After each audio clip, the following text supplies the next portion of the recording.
IT stocks वैसे धूम मचा रहे हैं और मिड कैप आईटी स्टॉक आता हूँ, 2500 करोड़ की कंपनी है एक्सप्लियो सॉल्यूशंस लिमिटेड। अब एक्सप्लियो सॉल्यूशंस थोड़ा नया टाइप का नाम लगता है, मगर इसका पुराना नाम जो है वो है एसक्यूएस इंडिया बीएफएसआई लिमिटेड। अब बीएफएसआई सेगमेंट तो धूम मचाया हुआ ही है, हम देख रहे हैं कैसे बीएफएसआई सेगमेंट काम कर रहा है, जियो आ रहा है और बहुत सारे। बट ये कंपनी थोड़ा काम अलग करती है, बट बीएफएसआई पहले नाम था। और अब मैं एक बार पहले इसका टारगेट देता हूं। इसका टारगेट है 1850 से 1890, और ये स्टॉक को मैंने तीसरी बार आज कवर कर रहा हूं और हर बार टारगेट्स अचीव हुए हैं। और सबसे बढ़िया बात है, बहुत अलग टाइप का काम करती है ये। काम जो है इसका एक अलग वो है कि ये जो सॉफ्टवेयर्स है उनकी वैलिडेशन और वेरिफिकेशन करती है, मतलब उनकी टेस्टिंग करती है एक तरीके से। तो जो भी बीएफएसआई सेगमेंट में जो सॉफ्टवेयर्स है उनका एक तरीके से test management, functional testing, product testing, compliance testing, UX और ये सारी चीजों का एक वो करते हैं। बिग डेटा टेक्नोलॉजीज में भी ये है। सो ओवरऑल इनका बाहर से भी काफी अच्छा रेवेन्यूज आता है, यूरोप से, मिडिल ईस्ट से, ऑस्ट्रेलिया से, यूएस से। काफी नए कस्टमर्स भी ये कंटिन्यूअसली ऐड करते जा रहे हैं। फिर इन्होंने कुछ इनऑर्गेनिक एक्विजिशंस, मतलब ग्रोथ का भी वो किया है। तो ल्यूसिड टेक्नोलॉजीज बोल के एक कंपनी है।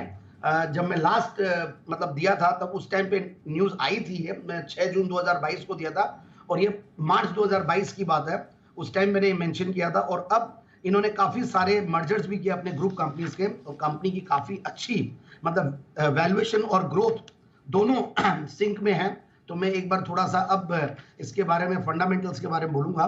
19 के पी मल्टीपल पे है। सबसे बढ़िया बात यह है 45-46% का रिटर्न ऑन कैपिटल एम्प्लॉयड, 35% का रिटर्न ऑन इक्विटी। पिछले 3 साल में सेल्स की कैगर है 50%, 49%। प्रॉफिट की कैगर है 49%। अगर हम 7 साल को भी देखें तो भी, 5 साल को भी अगर देखें तो प्रॉफिट की कैगर 33% के लगभग रही है। Strong balance sheet, strong current ratios, Piotroski score बहुत स्ट्रॉन्ग है। ऑपरेटिंग प्रॉफिट मार्जिन करीब 22-23% के लगभग है। और zero debt company, IT company में जीरो डेट रहती है। फिर मैं रिजल्ट्स देख रहा था तो last quarter was very good. In fact उसमें एक अदर इनकम का भी फैक्टर है, बट उसको भी अगर फैक्टरिंग करते तो भी बहुत बढ़िया रिजल्ट था। तो दिसंबर क्वार्टर की बात कर रहा था। और मार्च क्वार्टर को कंपेयर करें तो मार्च 2022 में 22 करोड़ का पैट था, उसके सामने 29 करोड़ का पैट। तो इस तरीके से 134 करोड़ का बॉटम लाइन था लास्ट फाइनेंशियल ईयर में, मार्च 2022 में। तो ये सारी चीजों से बहुत कॉन्फिडेंस आता है। और ओवरऑल एफआईआईज डीआईआईज का करीब 5-5.25% के लगभग होल्डिंग है।